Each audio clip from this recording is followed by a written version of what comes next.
Hey everyone, today I'm going to make some tuna fish for my friends. So I got a little bit of oil to that. I got some cumin seed and asafoetida and I roasted that for a while, and then I put some onion, just onion, and I'm going to be browning the onion.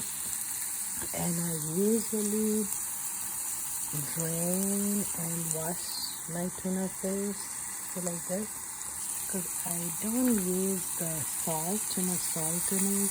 My friend doesn't like all the salt in it, so I have to wash it and then add the tuna fish to the onion when it's sauteed a little bit, and just add some spices like no salt, just turmeric, garam masala powder, and vegetable masala powder. Is all done.